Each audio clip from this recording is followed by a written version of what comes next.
just a small town boy living in a lonely world. I'll take a midnight train going everywhere. Just a city boy living in a lonely world.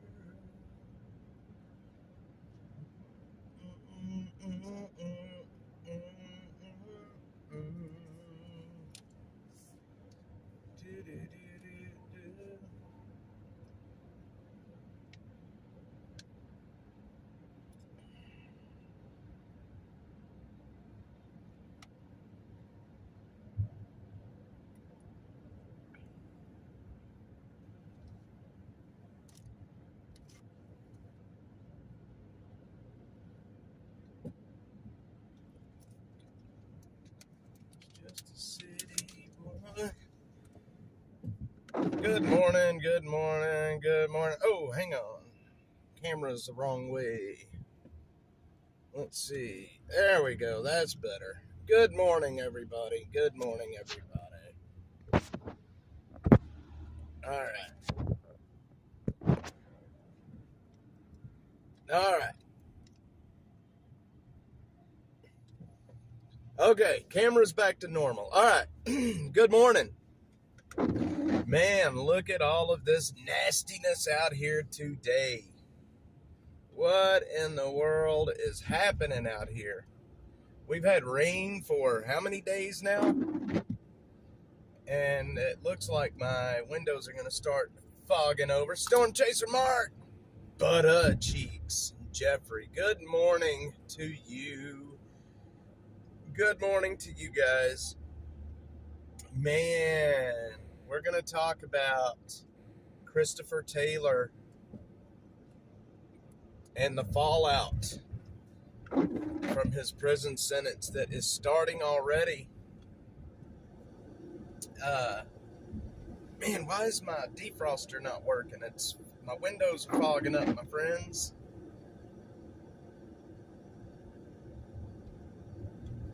My windows are fogging up. Butt cheeks. Butt cheeks. Okay, hang on. My windows are fogging up really badly right now.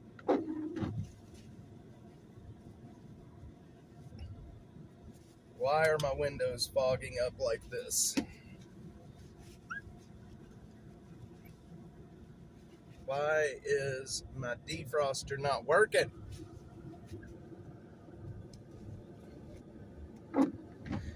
Oh boy. Well,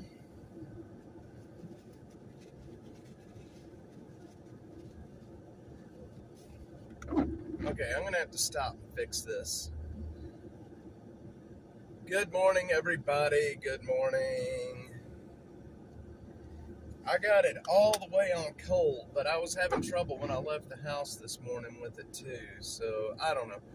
Miss Butterfly, can you send that link to Killer Carla? I don't know if she even knows that I'm live right now. All right. Man, I tell you what, the fallout is starting to hit with the Christopher Taylor sentence. The guy is in prison for 2 years. I was talking to Michael Bullock, who is there goes my defroster, it's working now, who is the Austin Police Officers Association president. He's been a friend of mine for a while. There she is. All right. Long story short, the cops in this city are, y'all, it's going to get bad. I'm here to tell you it's going to get bad. The cops in this city do not want to be here. Christopher Taylor shot that man. He had a knife. He was coming at the police officers, and he defended himself and the other police officers, just like he was trained to do. Now, would you guys like to know? I'm going to tell you guys what I'm going to tell y'all what the the Austin Police Officers Association is demanding right now. They are saying that they will not run any more mental health calls like that. They're done.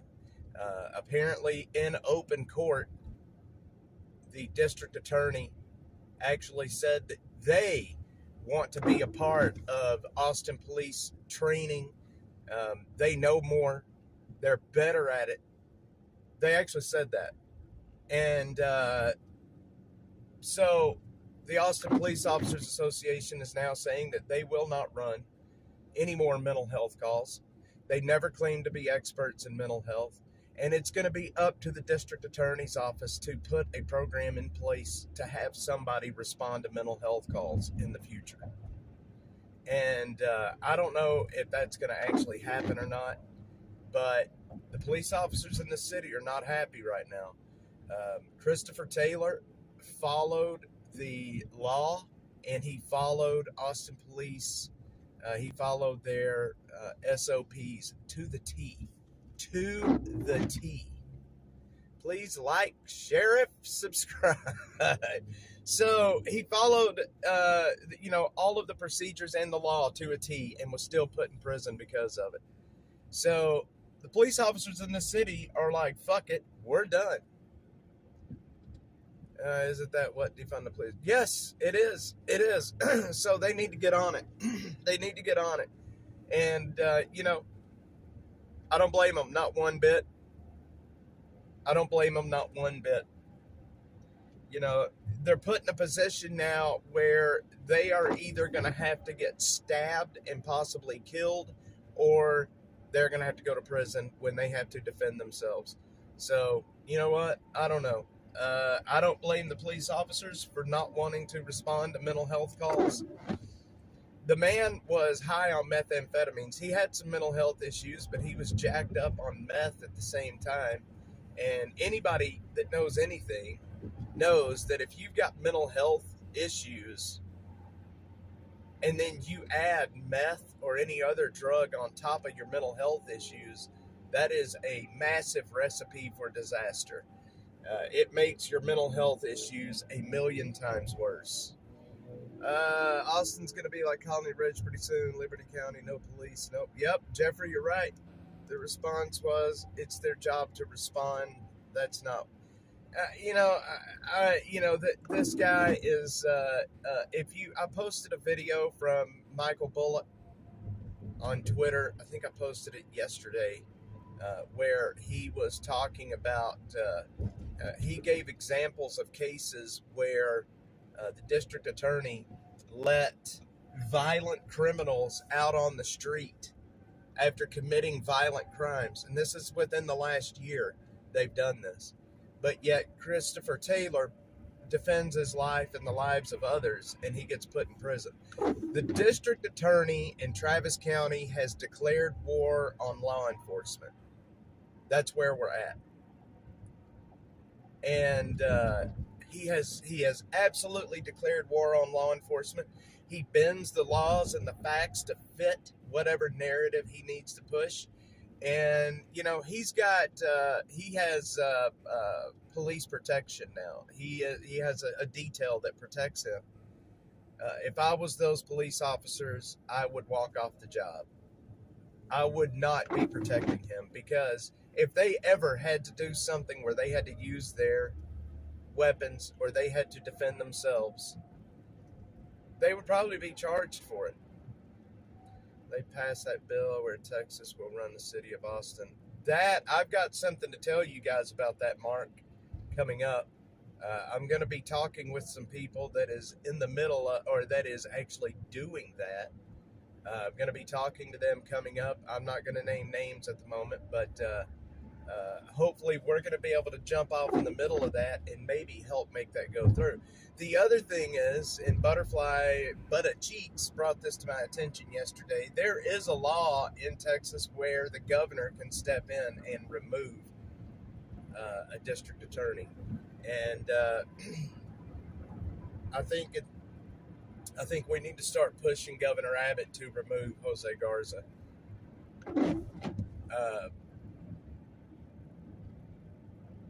Man, I don't know. Jose Garza, the little HITLER looking guy. And you all know, if you've seen the pictures, you know what he looks like, the H guy from World War II. He looks just like him. He looks just like the H boy. Yeah, passed last September. Yeah, I didn't realize that until you sent that to me. I don't think anything's going to happen, though. Politics are politics, right? And even on the state level, politics are still politics. And Abbott probably wouldn't do something that drastic unless there was good reason to do it. You know what I mean? So I don't know what's going to happen, y'all. All I do know is we're in serious times in the city. And Dash is in the perfect place to throw a spotlight on all of it. And I am bringing on the lady that helped me do research forever. Y'all know Kathy. I have not heard from her, seen her, nothing in a long time, since before the election. So I don't know. Hopefully she's all right. I've sent her messages to see if she's okay and haven't heard anything. So I'm looking for somebody to help me with legal research right now, to research these crimes and these cases that are happening around the city. And hopefully I can find somebody that is good at it.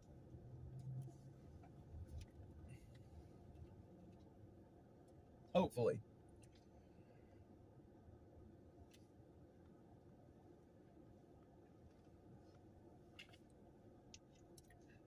Let's see. There's more officers he's going after. Yes. Yep. There is. Oh, yeah. He's going after a lot. He's going after a lot. And do you blame police officers for leaving this city? Honestly, do you blame them? I don't blame them. I wouldn't work here either. The city of Dallas is offering Austin police officers lateral transfers. And I'm sorry, but they would be kind of, it's a good deal. All right, hang on. I got to see what.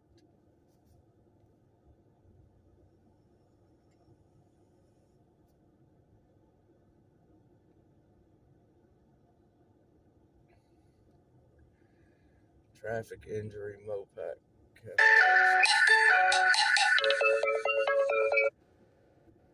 Sorry, y'all. My phone was ring-a-ding-a-dinging.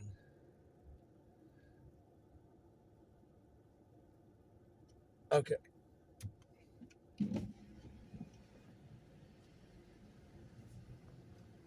Let's roll. Who want to work at a job that doesn't appreciate your work? Not only do they not appreciate your work, but they try to take away your freedom for doing your job. And, you get put in a position where, God forbid, you have to use deadly force. You're probably going to be charged.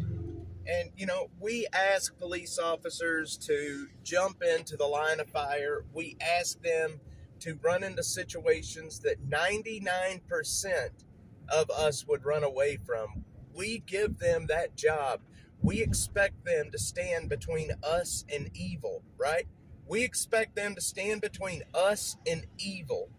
And then when they have to use their weapons, when they have to defend us or defend themselves, then there's a damn good chance that they're going to get thrown in prison because of it. And even if they're not thrown in prison, they will be dragged through the mud, put through the legal process. They will be bankrupted. And it is absolutely ridiculous. And anybody in this city that takes up for that shit, I don't want to have anything to do with you. Anybody in this city that is calling for that kind of crap, guess what? You should lose your privileges to call 911. God forbid they ever need a police officer to come and help them, honestly. It's just my thoughts. Maybe that's a bit hyperbolic of me, but... All right, so, yeah, look. War has been declared on law enforcement in this city. Do not be surprised when we lose more officers coming up in the coming months. We're already over 500 officers short. There's response time for 911 is massive. Cops come on duty and they do nothing but chase the radio. There's no time for proactive policing. Cops are not doing any traffic duties. They're not doing any proactive policing at all. They can't. They're so short on officers. And do not be surprised in the coming month or two when we lose even more officers, because who the hell would want to work in this city under these conditions? Honestly, who would want to work in this city under these conditions?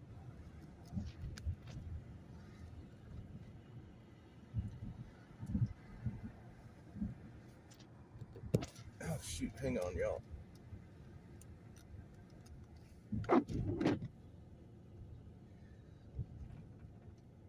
Place in Houston, it's going to take you 12 hours to get one. You better, and that's it. Where you got to look. When it comes to defending yourself, especially let me tell you a story that I just heard. I was watching this. I was listening to this story right before I went live, and I think it is absolutely hilarious. This happened in Australia. This was about a year ago, right? Actually, a little over a year ago. But this happened in Australia. A man broke into another guy's house, right? He broke into another man's house in Australia, and the homeowner that was there at the time saw the guy breaking into his house. So he defended himself, right? He defended himself. And how did he defend himself? He beat the living shit out of the intruder. Not only did he beat him, then he gagged him, he taped him up, and then he R-A-P-E-D him. He raped the guy. I kid you not. The homeowner beat the piss out of the intruder, tied him up, and then did the dirty to him. Not only did he do the dirty to him, he hit him with a ball bat and killed him, right? He hit him with a ball bat, he killed him. He raped him. And then left his body just laying there. The police found it when they came to the house on an unrelated matter. This happened in Australia. He literally raped his intruder. Yes, I'm going to post a story about this later. I just ran across this story. Like I said, it happened in Australia a little over a year ago. But this man broke into this guy's house, and the homeowner raped the guy.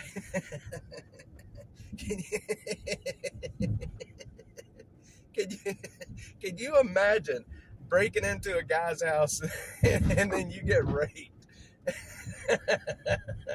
It's so crazy. It's such a crazy story. I cannot believe it didn't make the news bigger than what it did. I just happened to run across it on accident, but I am a firm believer in stand your ground. I am a firm believer in protecting your property and your family. If anybody breaks into my house, I'm killing them. That's just what it is. I will do my best to kill them. But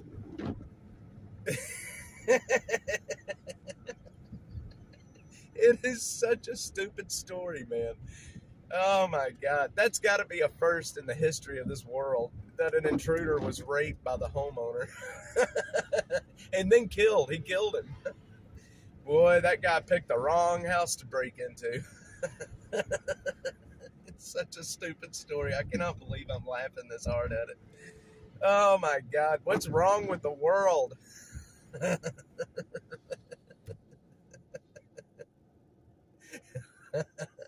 Oh my God. Seriously, man. Who sees an intruder coming into their house and they're like, They put on the "Let's get it on, baby, let's get it on." Oh man, you break into a house and you hear that song kick on, you're in trouble.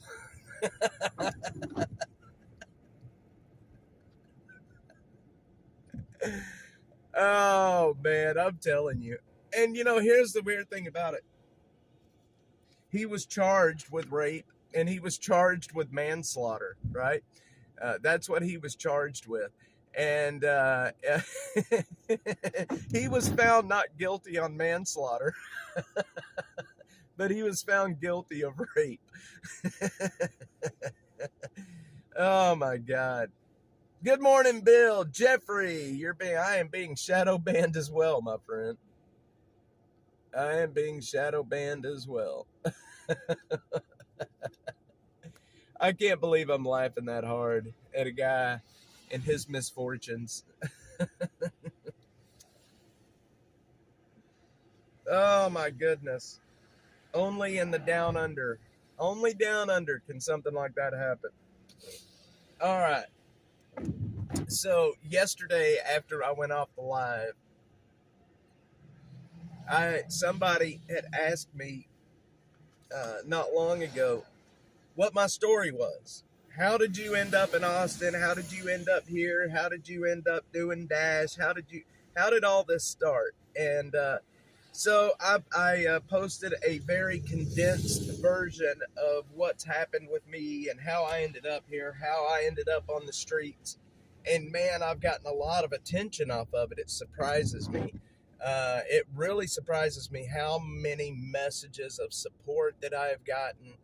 I mean, like so many that I'm having trouble responding to them all. And while I think that is great, I just want people to know that my story is not unique.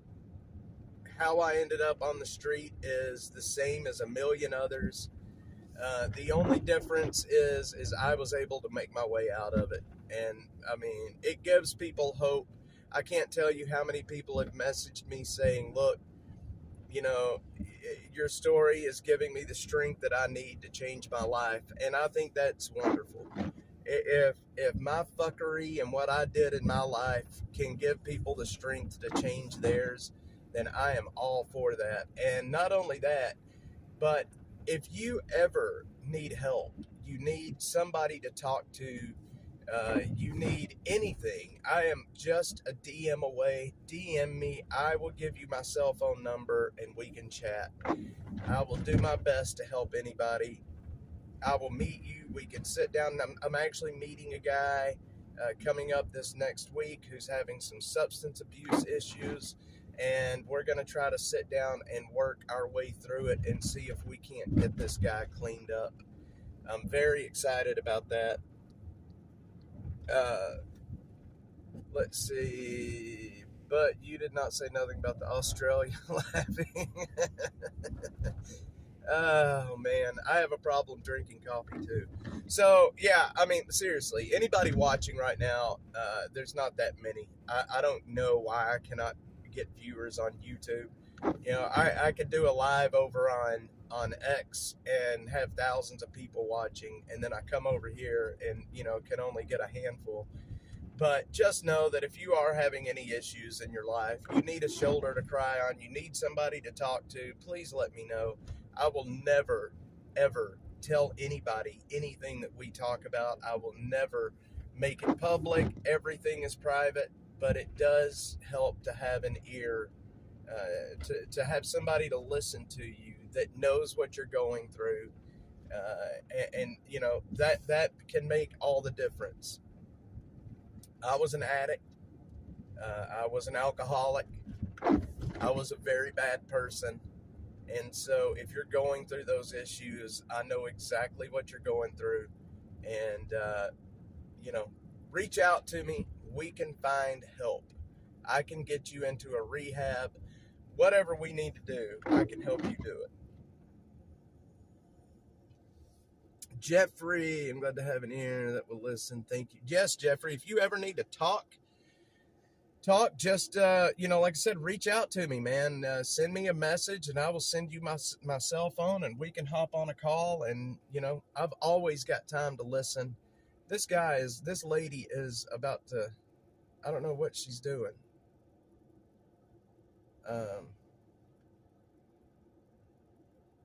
La Casina de Consuelo. La Casina de Consuelo.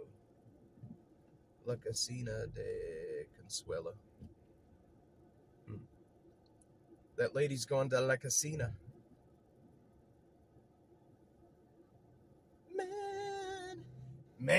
man, I tell you what, it is más frío out here today. I am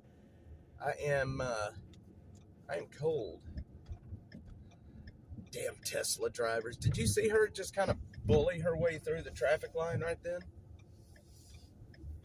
Más frío, amigos. Más frío, amigos. Más frío. Butterfly probably is the only one that knows what that is.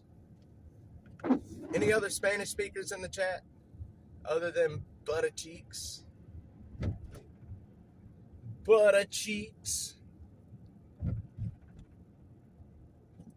Wait till I know it's supposed to be get really frio by tomorrow. It is supposed to get cold in the coming days. I'm just waiting for our first actual freeze. You know, not freeze, but I mean freezing precipitation. It's going to happen. We don't get a whole lot of freezing precip here, but we do get some. All right, we're going to head into downtown real quickly, my friends.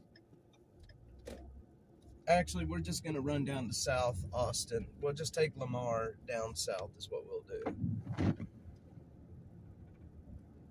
Anda la puerta. La puerta. You.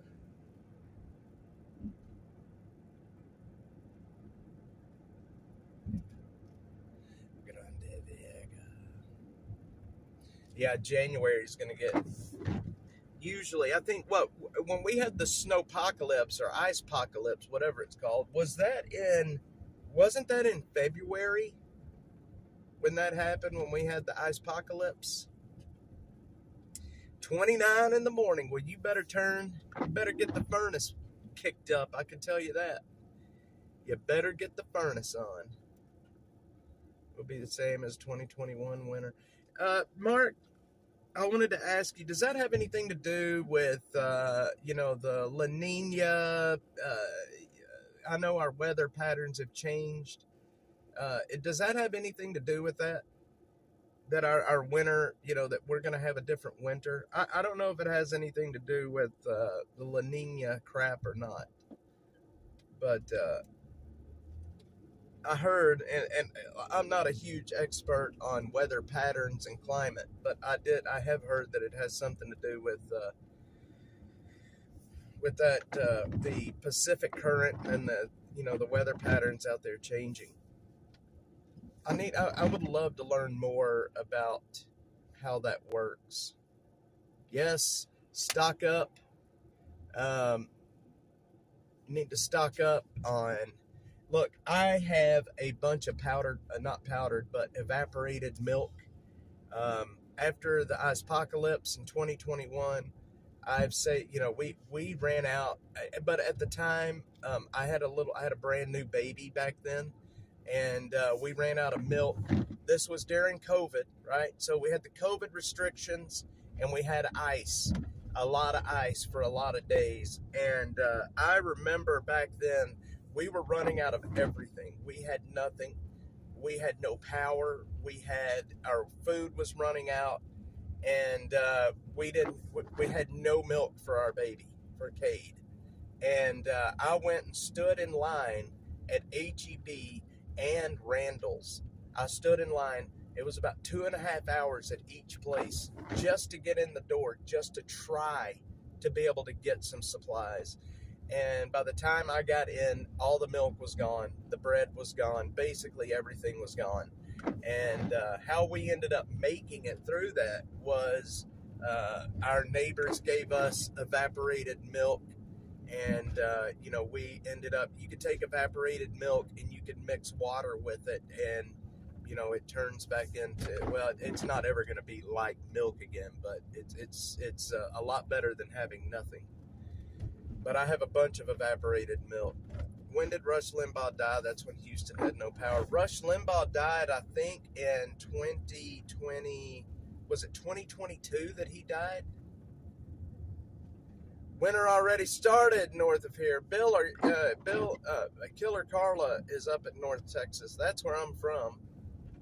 I don't know if you guys are interested in hearing the story of how I ended up in Austin, how I ended up on the street, how I ended up getting off the street. But if you do want to hear that, apparently a lot of people enjoyed it yesterday. But if y'all want to hear that story, I'd be happy to tell you. The ice apocalypse. Yep. We had the ice apocalypse. It was bad, man. It was so bad. It was so slick outside. I fell 3 times during the ice apocalypse. I busted my ass 3 times during the ice apocalypse. West of Austin, but went to Kansas for Turkey Day. Yes, sir. Yeah, Kansas. Their winter, I think, kicked off sometime back. You're west of Austin, so you're out in the hill country, my friend. That's I love the hill country. I can tell you that. Let's see, Jeffrey. I was hunting gas down for my generator. Went to my aunt's house. It was 9 degrees, and oh man, hopefully she is okay. I tell you, we had no power. And you know what was even worse? You know what the worst thing was about the power situation? It had nothing to do with the power being off. That wasn't the bad part about the ice apocalypse. The bad part about the ice apocalypse, and this is what, I mean, it drove me absolutely insane. It was, the power was off, and then all of a sudden, it would kick back on. It would kick back on. And it would be on for about 10 minutes, and then it would go back off again. I kid you not, I lost my shit when that would happen. They would kick it on for a short period and then turn it right back out. And that happened like 3 or 4 times during the ice apocalypse. And man, it made me mad. Made me mad.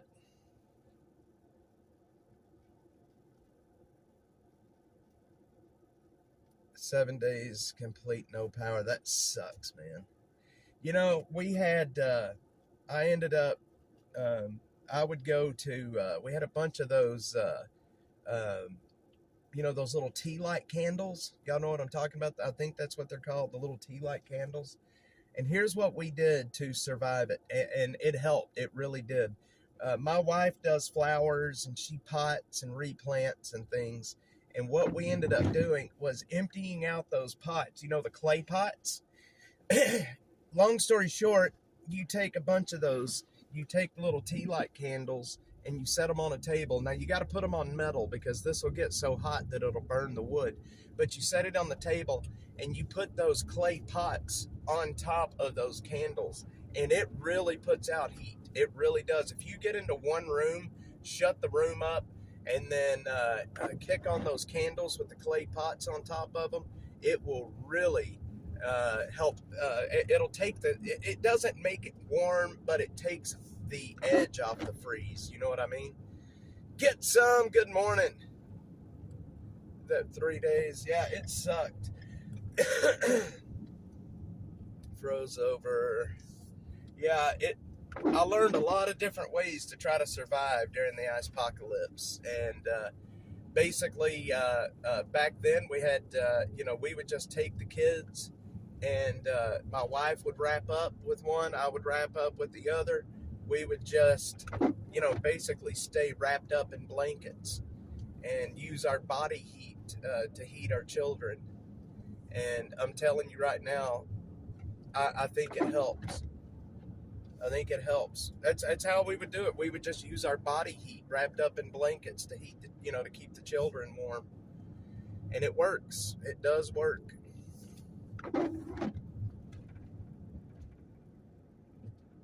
But I can tell you, I never felt so hopeless.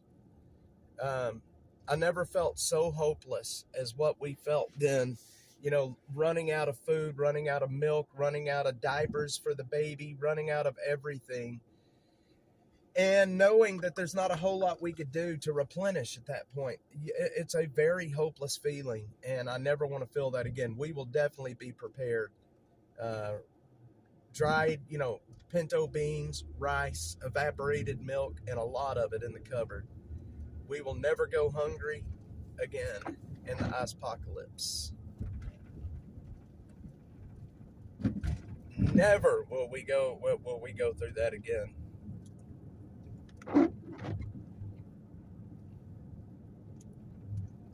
Of course, now the other kids are in diapers, so.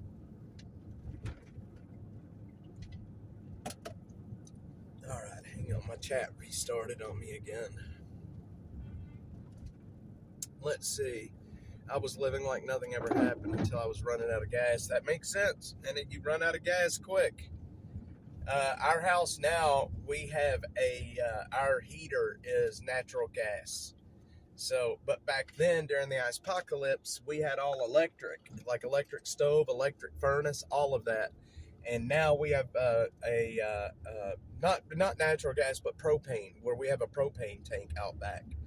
So it doesn't matter if the electricity goes off or not, we're going to have heat.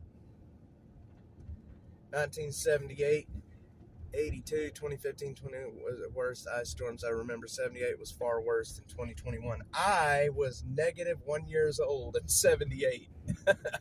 I wasn't born until December of 79.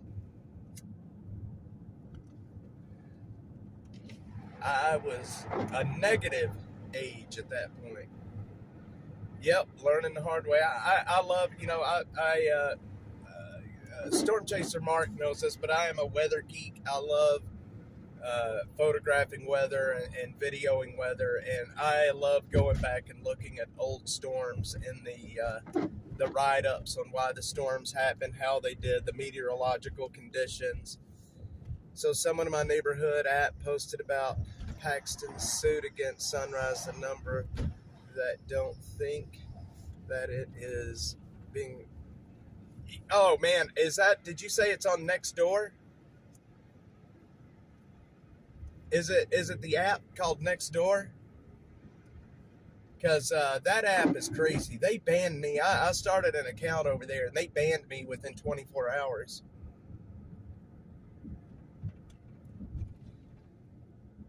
Miss Carla had a hard time keeping you warm. Good morning. Always. Yes. No, man. You know what? That's one thing that I can tell you is, my brother and I, we had an excellent childhood, man. Growing up, my brother and I never wanted for anything. And we had such a good childhood. And I like to think that's what makes me the dad I am today, is because of the childhood that my brother and I received. We were very fortunate compared to some of the kids today and how they grow up.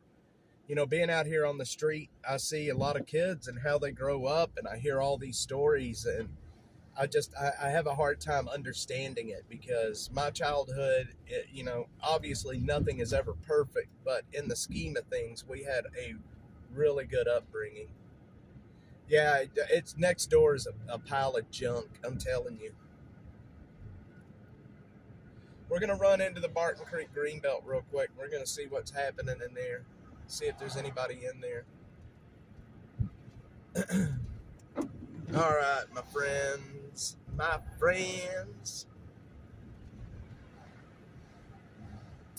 What is today? Today the 4th or 5th? Something like that. I think, maybe.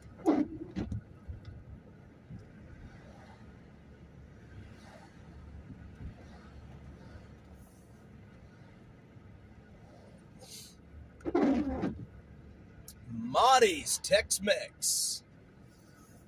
5th. All right, today's the 5th. Let's see. We were so poor in Oak Cliff that the stray dogs would leave food on the porch for it. I'm sorry to laugh, Gutsum, but that's funny. The stray dogs would leave food for you. The dog's like, boy, those kids are poor. We got to take them some food. That's sad, man, but that's a funny comment. Oh man, Oak Cliff back in the day when I was young. I grew up in a little small farming community, and in school growing up, we would always hear stories about Oak Cliff and how wild and dangerous Oak Cliff was. I don't know if it was true stories, but I remember growing up and hearing stories about Oak Cliff. Oak Cliff. And now Oak Cliff, from what I understand, has been gentrified. They gentrified Oak Cliff. And it doesn't surprise me one bit. Oh, butter cheeks. You gotta have bologna sandwiches. That is the best sandwich that God ever made, is a bologna and cheese sandwich.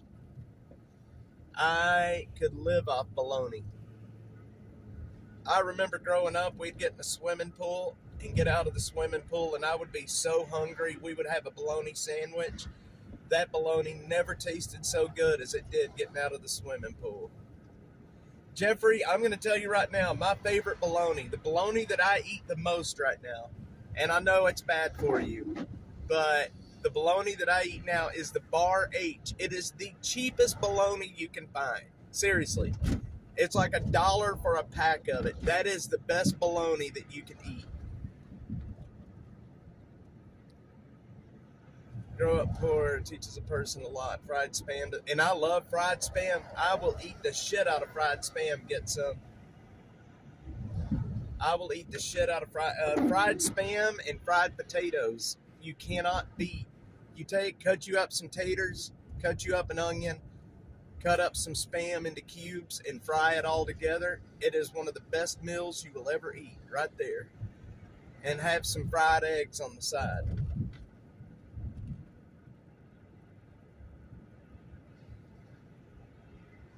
You know what? And that bologna, I think, still to this day, you can get a pack of Bar H bologna. I buy it every week. You can get a pack of Bar H bologna at HEB for like $1.50. And you fry that bologna. Oh man, fried bologna. I'm getting so hungry thinking about fried bologna. Good old Oscar Mayer spam. Butterfly butter cheeks is like, nah, keep it. You're Hicks. The redneck is coming out in all of us right now. The redneck is showing in the chat. That's all right. I think we're all a little red behind the ears. A little pink back there. Yep. I ate too much as a kid. Oh, screw the anchovies. Now, you can keep the anchovies and sardines. Blech. I couldn't do sardines. I guess if I was starving, I could. But anchovies, sardines, no way, Jose. No way, Jose. Not happening. I can't do fish. I will not eat fish. I will not eat crab. I will not eat shrimp. I cannot do it. I just can't do it. No way. Working your way out of the hood is achievable. It requires dedication. I now live on an 8-acre estate, retired, raised 3 boys. It can be done. Get some. That is awesome, man. Yes, it can be done. Especially you grow up poor, you learn to live within your means. A lot of people that grew up rich, they've had everything. And when you grow up poor, you learn to live within your means. No, it is not. I didn't grow up poor, but, we didn't grow up with extravagance either. You know what I mean? We didn't have everything, but we had a good, solid family, and that's what's important. A good, solid family that when you're loved can take the place of anything. All right, let's go over here and see what we got back here in the green belt real quick.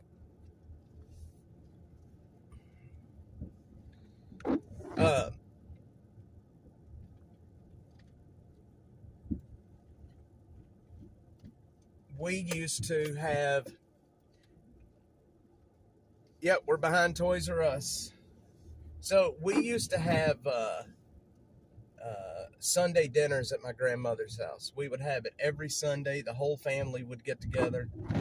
And boy, I miss those days, going over and having Sunday dinners at my grandmother's. Let's see. I don't think anybody's down in there right now.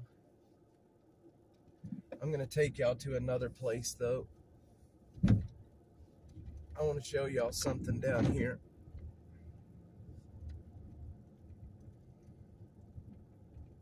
Y'all want to see a really bad homeless camp? Who wants to see a really bad homeless camp?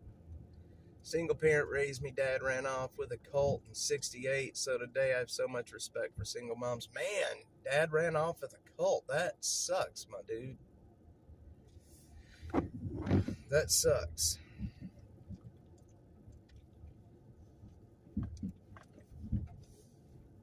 My aunt and uncle lived out in the country, lived going out on the weekends, miss it so much. Yep, we used to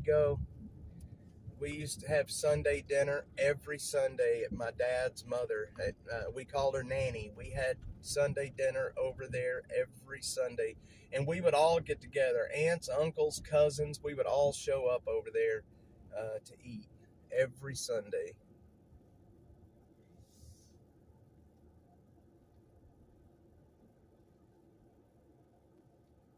Every Sunday. You know what? It is cold and wet, and I'm not going in there. I'm sorry. I don't want to go into a homeless camp today. I'm kind of over homeless camps at the moment. I know that's like my main thing in my job is to go into homeless camps, but I am not in the middle of nowhere. I am at the down by the old Toys R Us up here at 360 and Mopac area. Yes, get some. You can only see so many homeless camps and poor people till you finally just like, I just can't do it. You know what I mean? AC, good morning, good morning, good morning. If I had a closer place to park that wasn't right out in the middle of the street, I may walk in here and show you guys. Here, I'll tell you what I'll do. I'll show it to you this way. I'll show it to you this way. I think you can get a good view just from the road. One sec.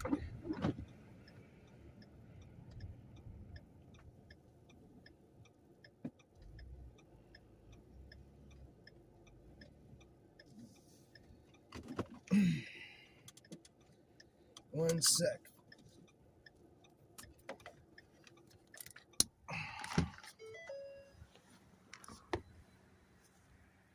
This.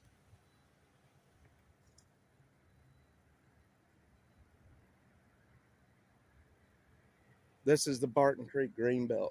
There's a trailhead right here. This is right at the front of this trailhead. It's bad in there. I can smell it from here. Human waste and rotted food. That's what I smell. It's bad, ain't it? Just right here. And nobody knows it's here because nobody ever looks off into the woods. Nobody ever knows it's here.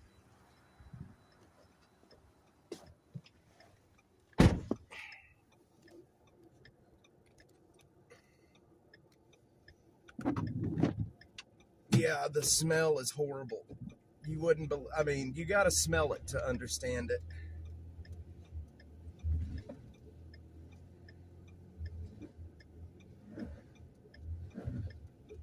Man, I'm having trouble getting up this hill. I'm spinning out.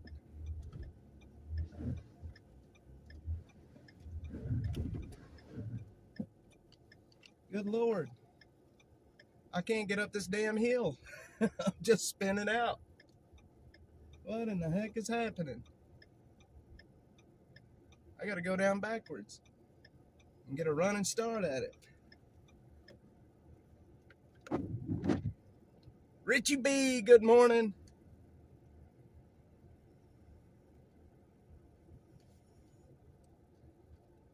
Let's see if we can do this again.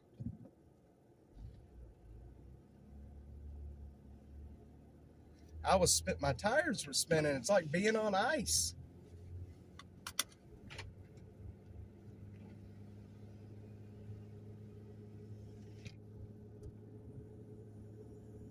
There we go. Now we got up it. This is a really steep hill, by the way. And when it's wet, it's really slick.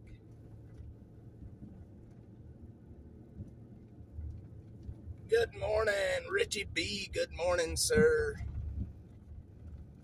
Yep, I have all-wheel drive. And I still couldn't get up it. I had to get a running start at it.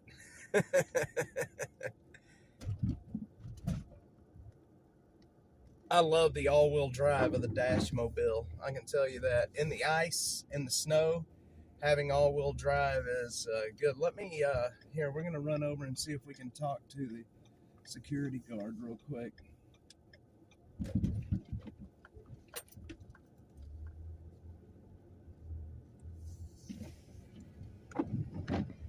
See if we can chat at this guy real quick.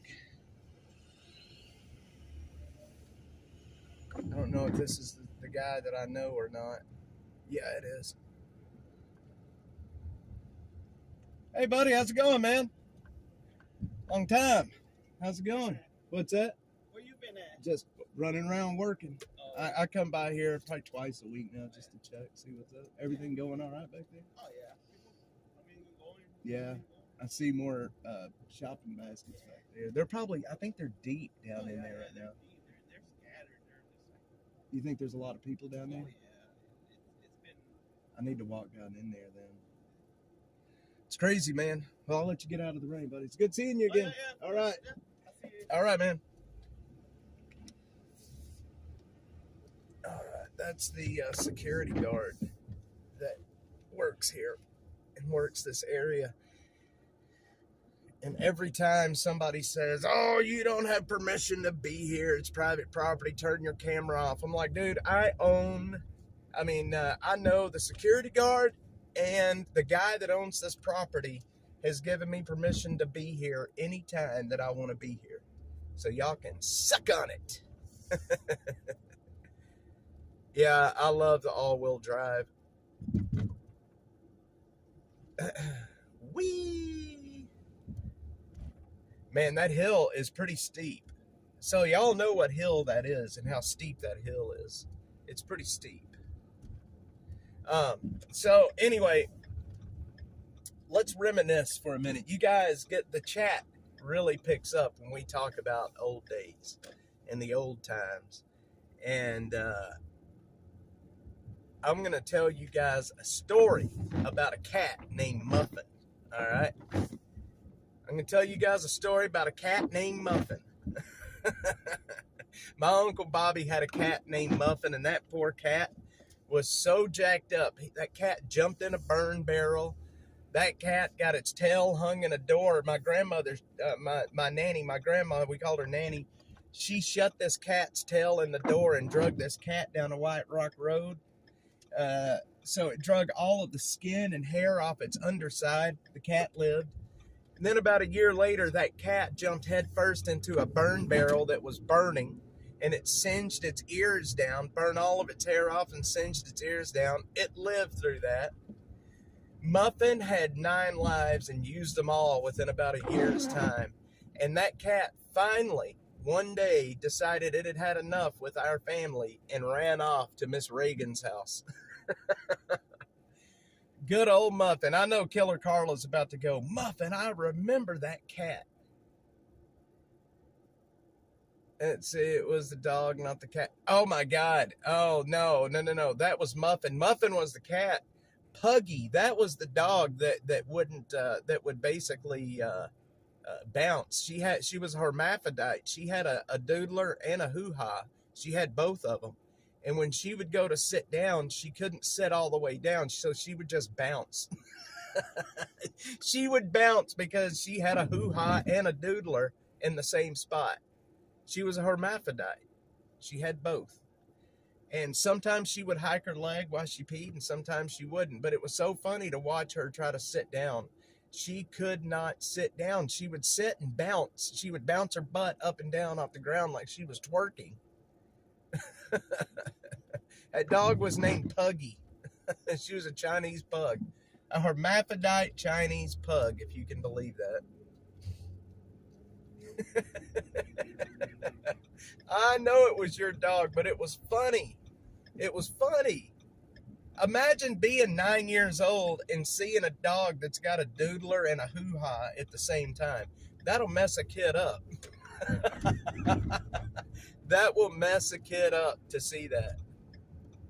A dog didn't know if he was a female or a boy, or poor dog.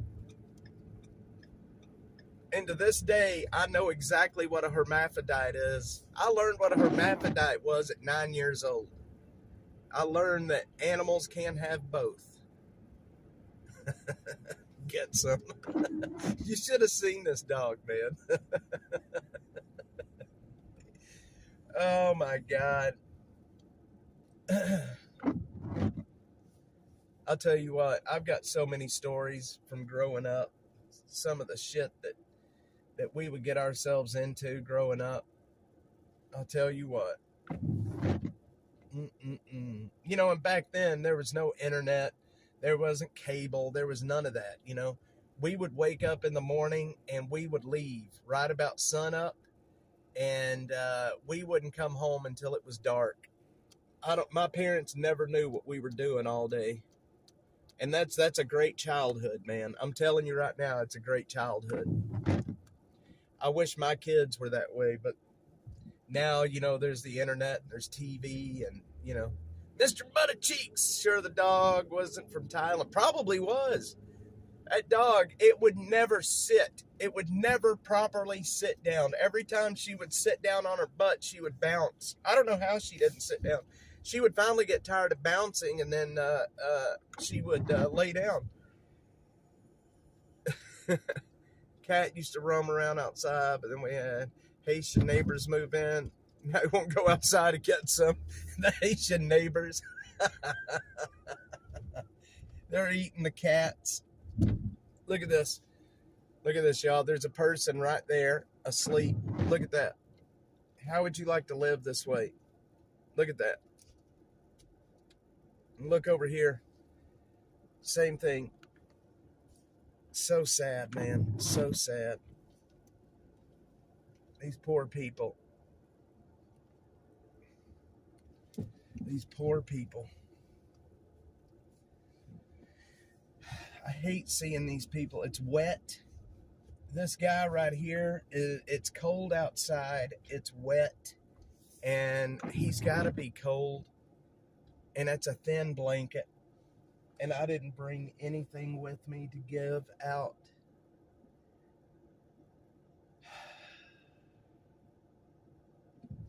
It breaks my heart, man.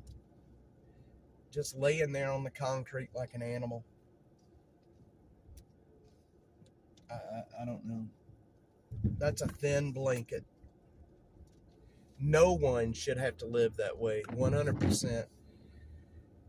Let's see. I've been that person, only it was San Antonio, not Austin. I've been that person too, Richard B. Not during the winter, thank God, but I've been that person too. And it sucks. It sucks majorly.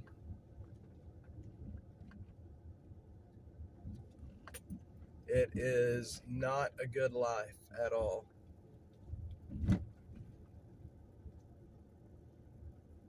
It's cold, it's wet, and they've got nothing but a thin blanket.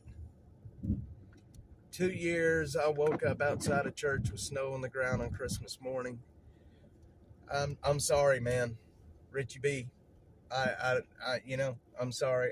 I know what you went through. I lived on the street, and I did not live on the street during the winter, thank God. But, you know, it's heartbreaking.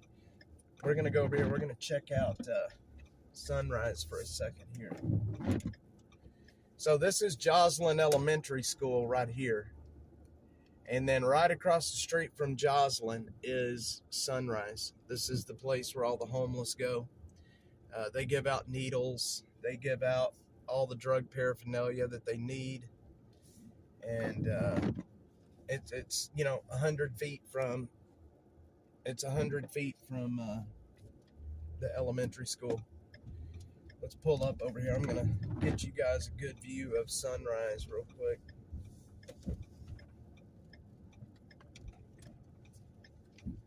5-0.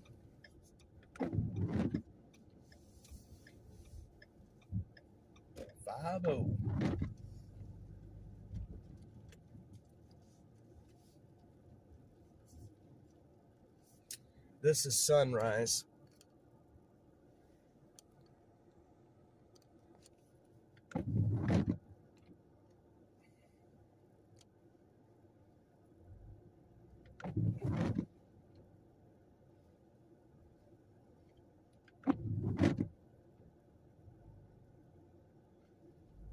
And I want to show you guys, yeah, right next to the school. I want to show you something over here real quick. Hang on. Look at the people right back here living. They're under all of that garbage. I just saw the guy poke his head out a second ago.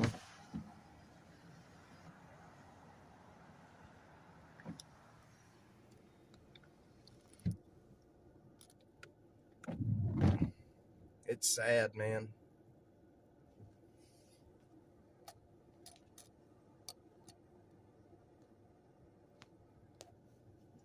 I gotta back out of here.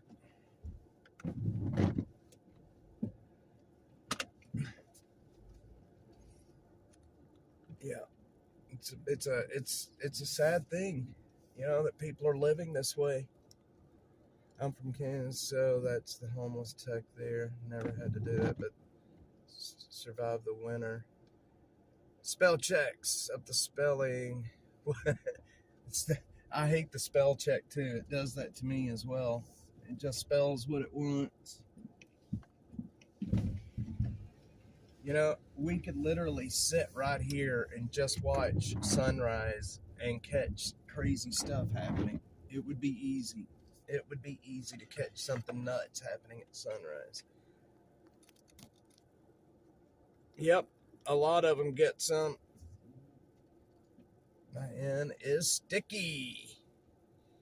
Bill, I'm from Kansas. The homeless take care of him. Sunrise by the winter in Kansas. Winter in Kansas, man, that would be tough. Bill, what is the homeless situation like in Kansas? Is there a lot of homeless folks there, or does it clear out during the winter because it does get cold? How is the homelessness up there working right now? Interested to see. I know up in the north there's still a lot of homeless people, New York and Boston, and it gets cold as sin up there. You know, Minneapolis, there's a ton of homeless folks in Minneapolis, and they live right through the winter. Yeah, sure can, Jeffrey. Absolutely. So, I want to show you guys something here. This is a game room right here. This is a game room. And there was a guy that ended up, y'all remember this? Well, I know you're not going to remember this, but I'll show it to you anyway. This house right here. This house right here in front of us. That's where the naked man broke into that house and took that lady hostage and tried to take her hostage a few months ago. Happened right there in that house. And he was a naked man. He was on a lot of drugs. There was a huge SWAT call out in response to that. Huge SWAT call out. And if you guys were with me a few months ago, I streamed that SWAT call out. I streamed it live. Sure did.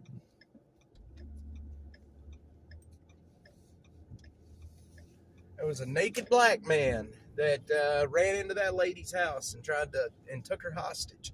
She ended up getting away from him, and she ended up running out of the house. She broke through a window and jumped into the backyard, but he stayed inside, and the SWAT team eventually went in and got him.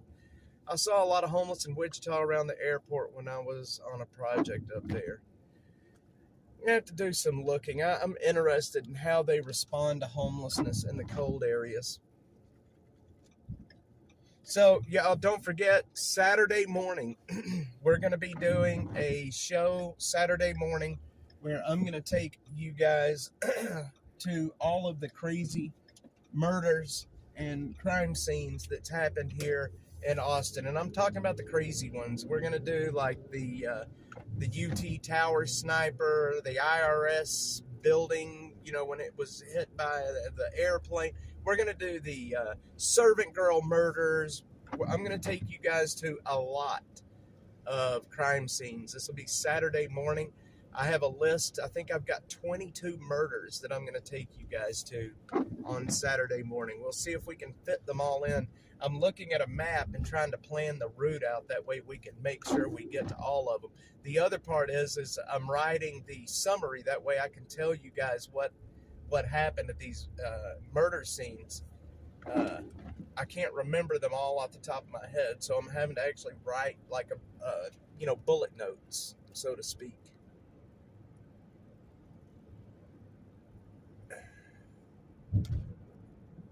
But we're going to have a good time. Charles Whitman, the UT Tower, in the building that his mother was murdered in, the hardware, and most all of them still exist. His house that he lived in is not there anymore, but the garage that he cut his weapons down is still there. I have an old classmate who's a drunk. Let's see. I have an old classmate who's a drunk. He stays in Topeka, so I check his mugshot sometimes to see if he's still alive. That's crazy that you got to do that. Your best choice. Yes, I'm looking forward to it as well. Thank you. I hope you guys will join me. It's going to be a lot of fun. I'm going to try to stream it both to here and to X. I would like my X. Twitter is my main platform. That's where, like I said, I can go live on X and have 9,000 people watch. I can go live over here and get 20. You know what I mean? So X is my main platform, and that's where most of the funding, all of the funding that I get to do this comes from X as well. And I want to stream it over to them too. I think a lot of you guys, some of you guys that's here on YouTube I think you guys follow me on X as well. Most of you anyway. Except for Killer Carla.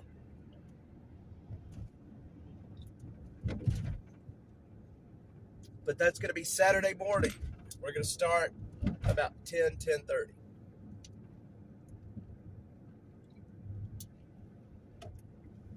Going to be a lot of fun.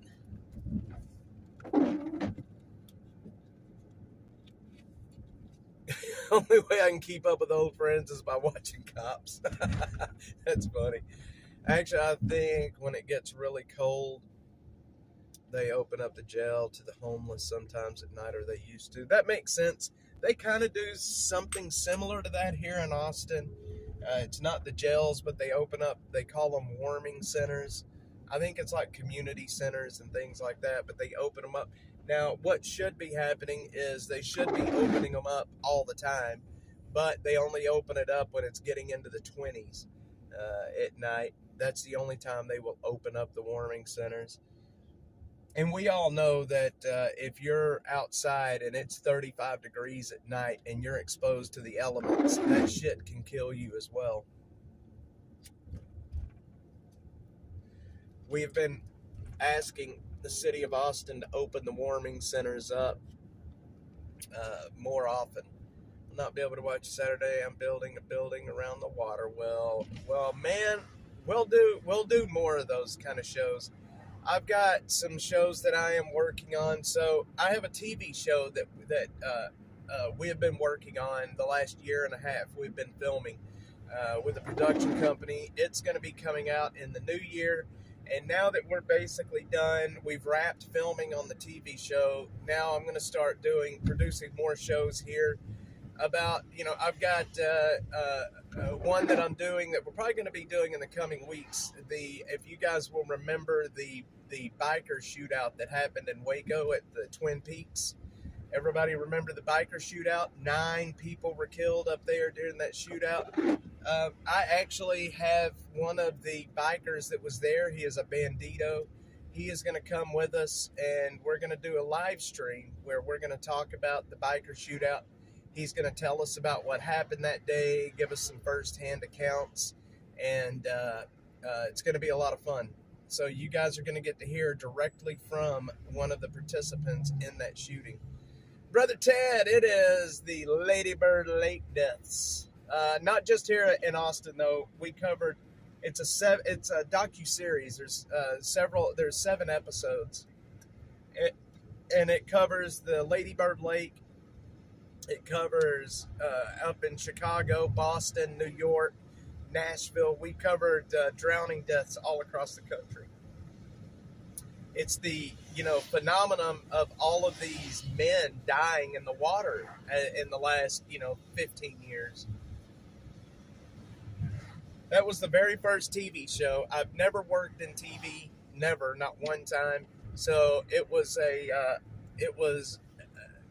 like a night and day. Like, I had no clue what I was doing, but the production company is very professional. They do a lot of true crime shows for Investigation Discovery, for Discovery Channel, History Channel, and for Netflix.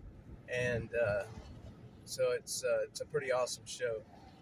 I had 2 banditos stop and change a trailer tire for me from the local chapter here in Crum. I can't hate the guys. Yeah, this guy, like I said, the guy that I know, that I met, is he's a pretty decent fellow. I mean, if you look at the people that were involved in that shootout, if you look at what they did for a living and who they were, the news made them out to be these crazy bikers, but it's not that way. A lot of these guys had professional jobs. Let's see. Brother Ted, I wish I could tell you that, but I will be able to tell you that on January 1st, but I can't tell the name of it or what network it will be until January 1st. My contract keeps me from talking about it. But I will just tell you that I did mention it. It's on one of those that I've mentioned. Let's see, did I miss something from Brenda? Did I miss a Brenda message? I saw it and then it disappeared. Brenda, if you sent a message, I missed it. If you just resend it, that way I can see it. Mainstream media putting out their own narrative. Yeah, man, they made out these people to be just completely evil people, and they're not. A lot of these guys were customer service representatives. They worked in, with the general public. They were just decent people. 173 people were charged after that shootout, and I believe when it finally came down to it, they dropped the charges on like 140 of them. Maybe it wasn't Brenda. I saw Dash in all caps. Now I don't see it anymore. I could have swore it was Brenda. I saw Dash in all caps. Anyway. All right. I'm going to take you guys to a camp back here. I want to show y'all something. If you will behoove me for a second. Yeah, charges were dropped. They dropped. I don't think they dropped on every one of them, but I think the vast majority, the charges ended up getting dropped. Do y'all remember that? They had to bring buses out there to take people to jail, and it was bad. And here's the thing: the Department of Public Safety, when that biker shootout happened, before the shootout happened, DPS had Twin Peaks under surveillance. I've got the video, one of the surveillance videos from DPS, where you can see the whole shootout take place from the parking lot. There were cops all around the Twin Peaks when that happened. There were cops everywhere around the Twin Peaks before it happened. They were just staged there watching.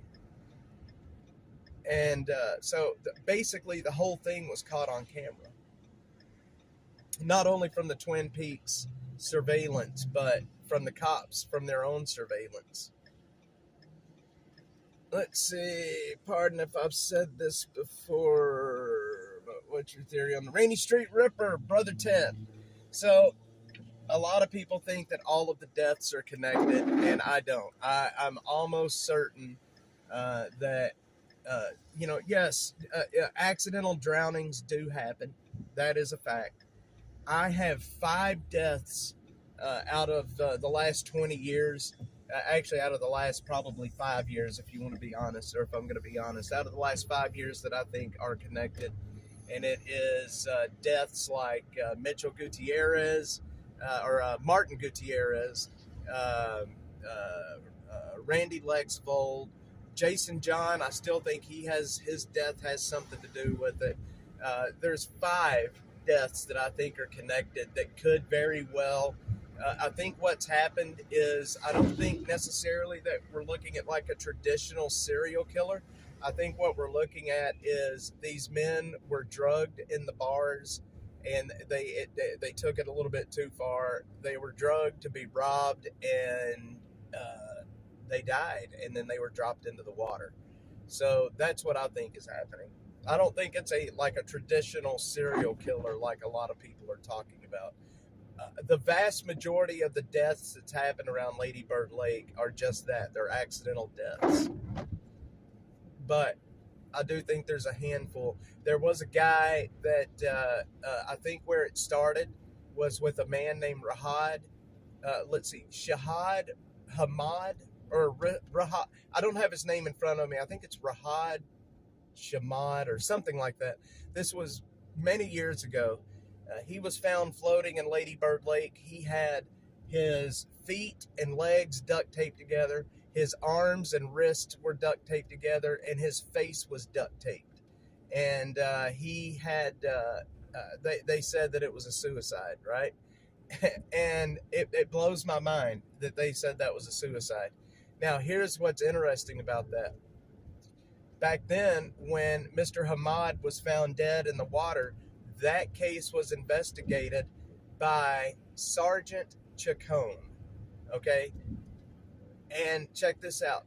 The deaths that I think are connected all happened under the watch of Chief Chacon. Maybe it's just a coinky-dink, but it's a big coincidence. It's a big coincidence.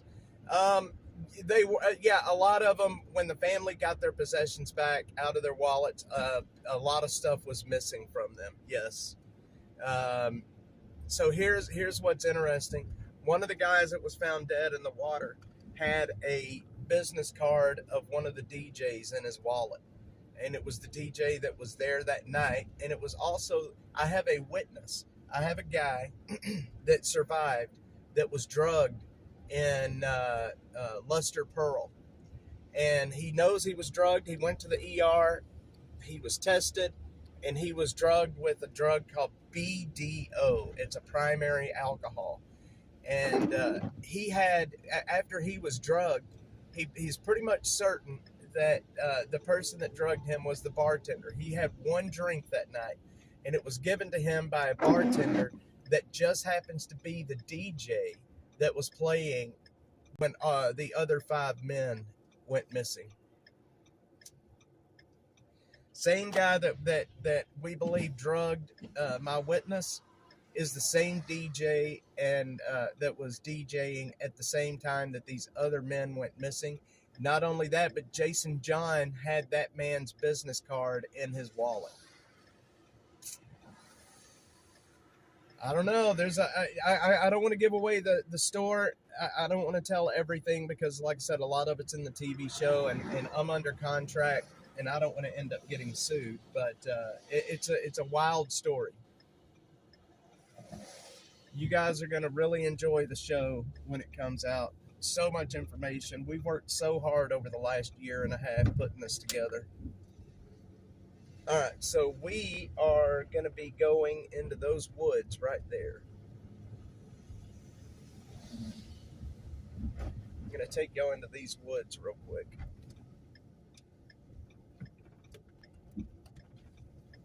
We're going to go into these woods right here. You know, and that's just it. Here's what's odd about this whole situation. The thing that's odd about the whole situation is the police. When we try to do a FOIA request to get the to get the records of these deaths that they say have been closed. They will not give us the records. They say that there is an open investigation, but yet the deaths that we're talking about, they say are accidental and the cases are closed, and we still can't get the records. Randy Lexvold, you should look up Randy Lexvold. I've got a video on the channel here. If you look at my videos and look at his death and the investigation that came out of it, you're going to be very surprised. I've got a whole video breaking down his death. Y'all give me 1 second here, and we're going to walk into these woods real quick.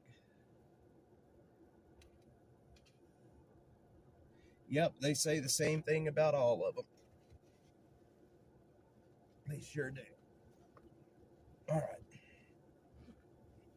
Now, I hope nobody's living in here.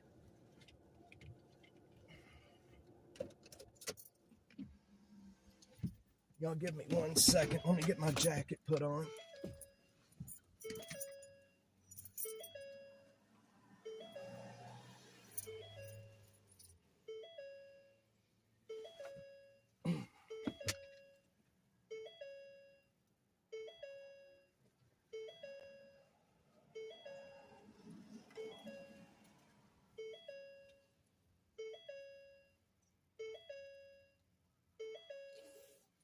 Now, I don't want to spend a ton of time in here.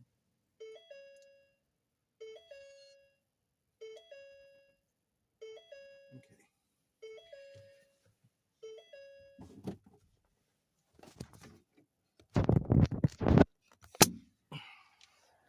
Guys, bear with me 1 second.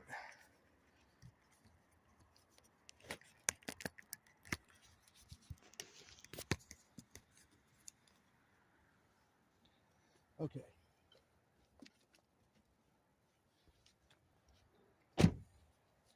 Now, like I said, I don't know if anybody's in here, so we got to kind of be careful.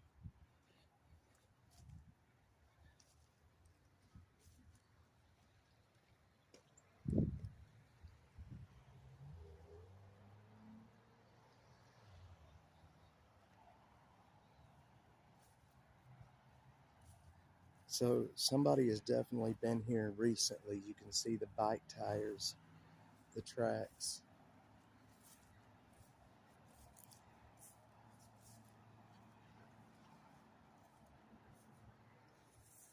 Let's see, we'll just walk in right here.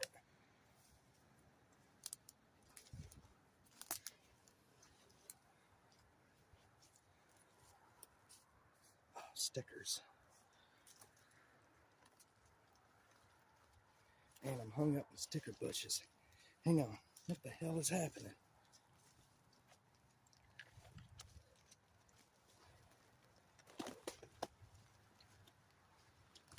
Ow. Okay, look at this, y'all. Look at this.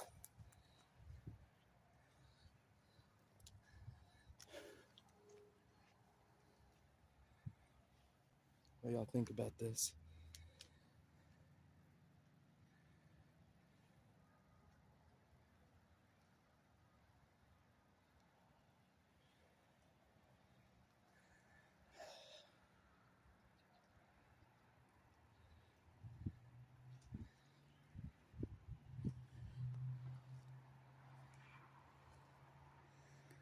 It's everywhere.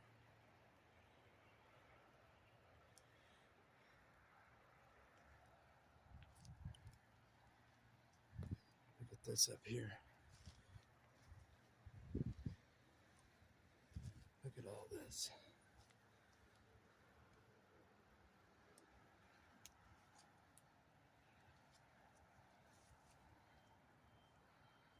It is disgusting. It's so bad. And I mean, there's just stuff everywhere. There's a mattress.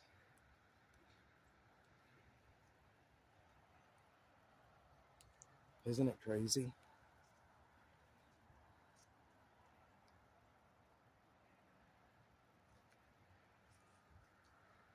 Can you believe people live like this? Honestly, I can't believe people live like this.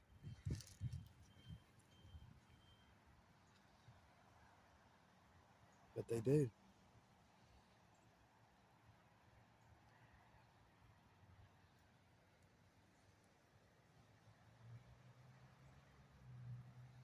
I mean, this whole wooded area is full all the way back up to Slaughter, which is about a football field that other direction. I mean, if you look back there, you can see it just keeps going and going and going. Oh, yeah, there are people that live this way, even in houses. I'm surprised I'm not seeing needles. Normally, these camps that are like this, I see a bunch of needles. And right now, I'm not seeing any needles at all.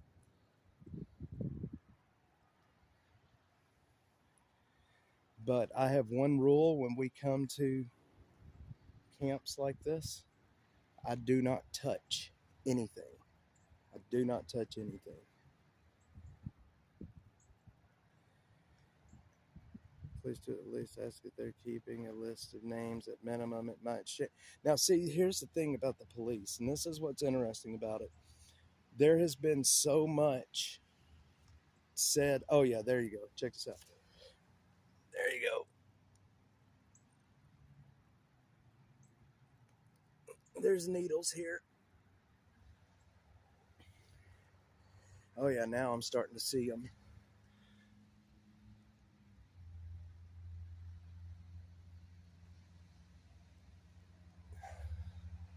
Definitely a lot of needles here. For sure.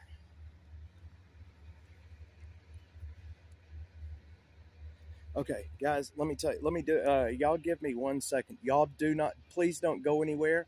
Just give me 1 second. Let me shoot a quick video, and I'm gonna rejoin the stream. Please don't go anywhere. I will be right back. Please don't go anywhere. Hello, hello, hello. Yeah, no one should have to live this way.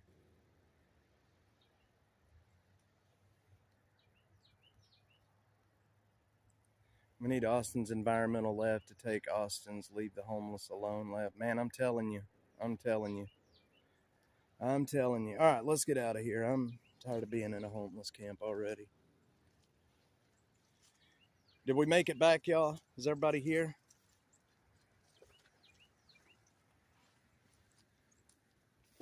Ow, I'm almost falling. Are we here? Did we make it back?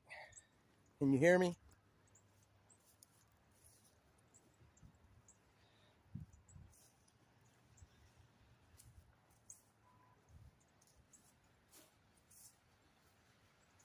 People think I'm nuts for doing this, and hell, maybe I am. I don't know. This is a bad area. Look at the Dash Mobile. Look at that fine piece of equipment. The beautiful Dash Mobile. The beautiful Dash Mobile.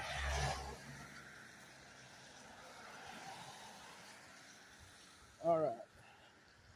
Let's get out of here.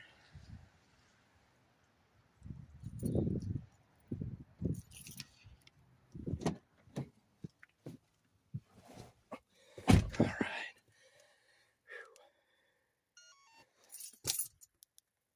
1 second, my friends.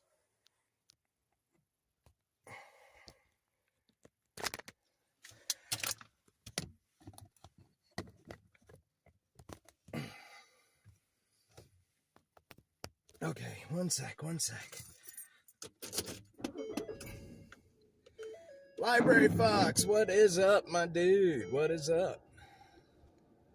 All right. What's the solution to this? Enforcing the camping ban, for one. Not only just enforcing the camping ban, but offering people services. We've got, people are weighted down because of their drug and alcohol addiction issues. And there needs to be more services offered to these people so they can successfully work themselves off the street. Hail CC!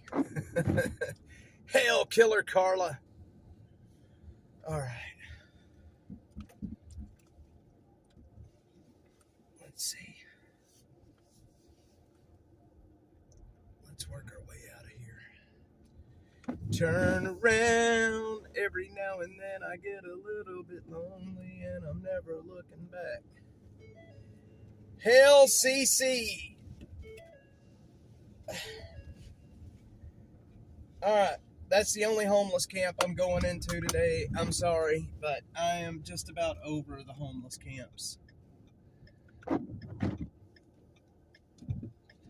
I'm just about over them for right now.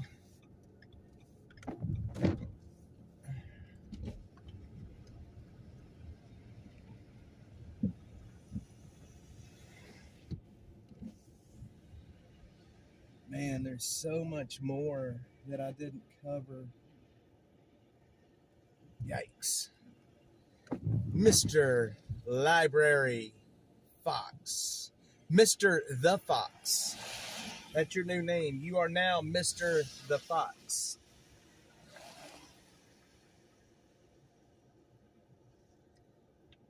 Let's see. Storm Chaser Mark, have a great day. Yes, hit the subscribe and like button, guys. Absolutely. Thanks for being here, Mr.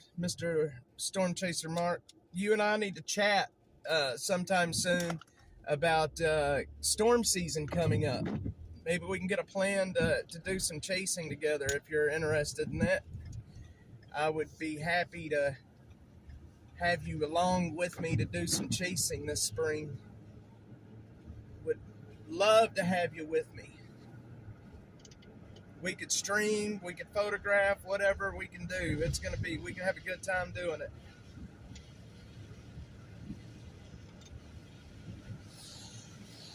All right. Well, guys, we're going to make a run. What is this? This is Man Shack. I think this is Man Shack. Yeah, let's run up. Actually, there's one other place I want to take y'all real quick. There's one other place I want to take y'all. One other homeless camp. Hang on one sec. Just right down the street.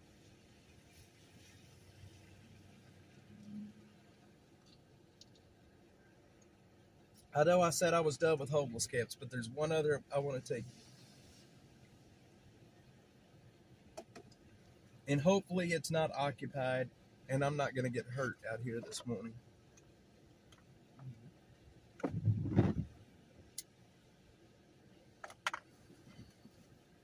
All right.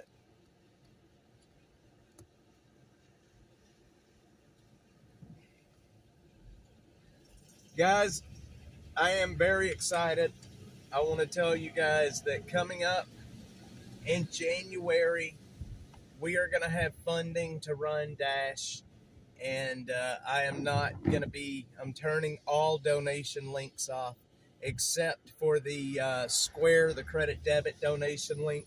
And the only reason I'm leaving that up is just in case somebody really does want to support what we're doing. You can still do it that way. But all other donation links are going to be deactivated in January. And man, we're finally going to have money to grow. And I'm very excited about it. I'm bringing on a Substack writer. I'm bringing on an extra field reporter that's going to be helping me in the field do more man-on-the-street stuff. And I am going to have a channel manager, a Dash manager, a person that's coming on to manage all of the social media, all of the videos, messaging, setting up appointments, setting up interviews. Basically, I'm going to have somebody that's going to help me. That way I can focus on the content and on the stuff on the street. Not only that, but we are going to have a nonprofit outreach arm where we are going to be actively trying to help as many people as possible off of the streets. So Dash is going to have our media side. It's going to be Dash Media. The company name is Dash Media LLC. That's the company name, is Dash Media. but we will have a outreach arm that is is a nonprofit into the new year, and I cannot wait to get things started with that. I can't wait to actually kick the nonprofit off. And the person that is going to be with us to manage the channel, I'm going to need their help to manage the nonprofit until we can actually hire somebody to run the nonprofit. And so the only donations we will be taking in the new year is going to be for the nonprofit. It's going to be, basically corporate donations is what it'll be. No more crowdfunding, no more begging for gas money to exist, no more begging. And I cannot tell you how excited that makes me. I basically for the last 6 to 7 months, we've been funded solely through you guys. And that's why we created the dashboard, ATX dashboard. We created that to show all donations coming in and all expenses going out. I wanted everybody to know exactly what their donations were going for, and that, I'm not taking donations from people and taking vacations and buying expensive cars. And, the donations went directly to help the people on the street and to help Dash exist. And I wanted everybody to know that. I've got a problem with YouTubers that take donations and spend it on absolute bullcrap. They beg for money to pay their bills, but yet all they're doing is just basically nothing. I have a buddy, his name is Tyler Oliveira. He's a YouTuber. He's actually a very big YouTuber. He works his butt off. The guy, he does take donations as well, but this guy does nothing but travel and work. And he's kind of like me. All I do is work. I'm out here 7 days a week doing this crap. And anyway, I just have an issue with YouTubers that do nothing but sit in an office or their bedroom and beg for money to pay their bills without actually doing anything for anybody. I'm supposed to pull a Kamala. I will never pull a Kamala on you. That would never happen. All right, we're going to go right back in here, y'all. Let me see. Was it on this side or was it on the other side? Let me think. I think it was... Oh, it's right there. Okay, I just passed it. Hang on, we got to turn around. I'm going to take y'all into one more camp, okay? Before we finish the stream today. I'm going to take y'all into one more camp. I want y'all to see this. And for those interested, he lives here in Austin. Tyler lives here in Austin, Bill. Thanks, Jeffrey. I love you too, brother. Tyler lives here in Austin. Tyler and I have been, so I've got more content coming out on his channel that we filmed, not only by the Lady Bird Lake stuff, but a bunch of homeless stuff. So you're going to see me on his channel again soon. Really, really soon. All right, I'm going to park right here, and we're going to walk in. We're going to walk in right here, actually. Yep, this is it. Now, I am sincerely hoping that nobody is in here. The last time I was in here, nobody lived here. So let's hope that that is still the case.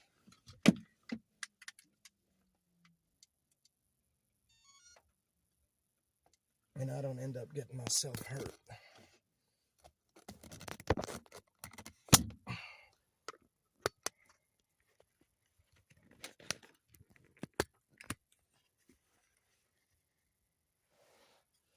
Okay.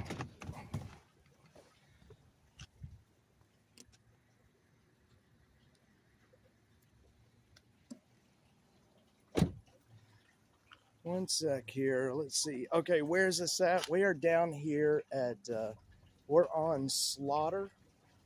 Down here, the Randalls. I think it's either Westgate or Brody. the Randall's is right there. I think it's either Westgate or Brody. It's right there, and then the Whataburger is right here, and Taco Bell and the coffee place. But this is the entrance to this one, and there's always, hang on y'all,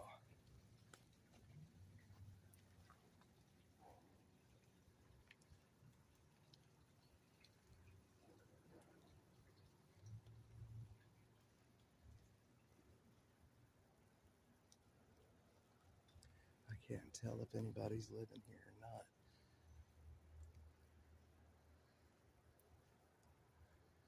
Yeah, I don't think anybody's living here. So this is the beginning of the camp right here. You can see there's all this stuff right at the beginning. But the main part of the camp is going to be right here.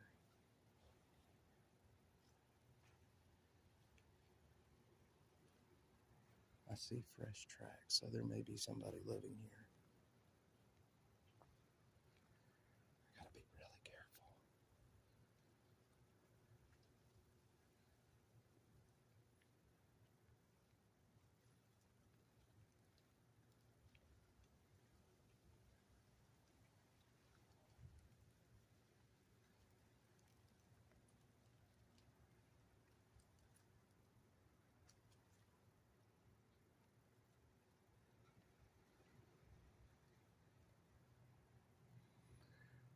There's a fire burning.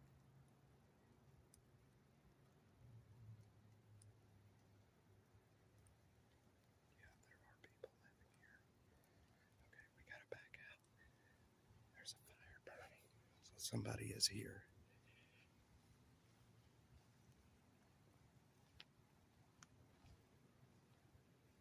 There's a fire burning right back there, so somebody is definitely living here.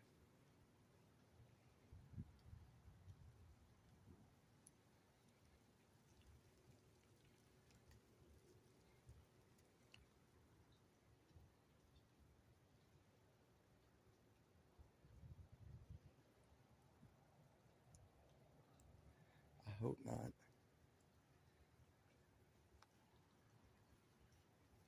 Look at all this stuff.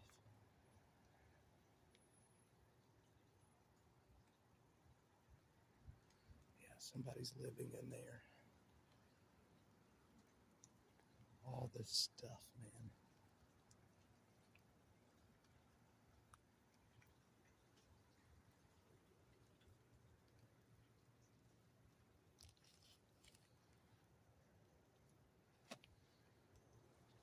Food.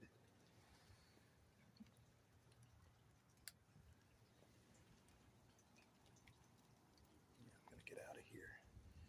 All right. I'm gonna have to come back here when I have a second man. That way I don't end up getting myself hurt in here. Hang on, y'all.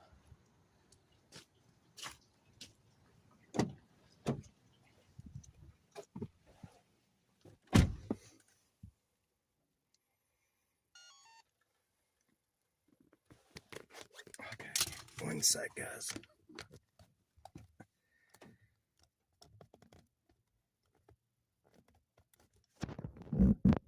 Okay. Yeah, there's somebody living in there. There's a fire burning. Apparently, I got kicked off the stream somehow. Are we here?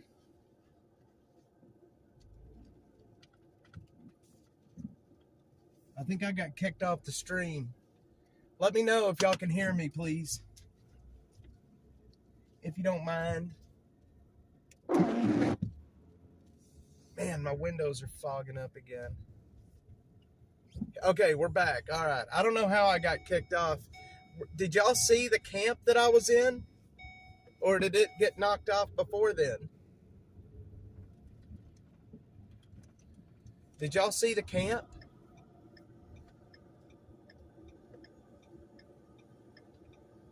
Okay. I lost everybody. I'm sorry, guys. I don't know what happened. It looked to me like I was still streaming fine. Okay, you saw it. Good, good, good. I want to clip that. That way I can put it on X. Good deal. All right. Well, I'll tell you what. What time is it? It is almost 11 o'clock. We're probably going to wrap this up here pretty quick.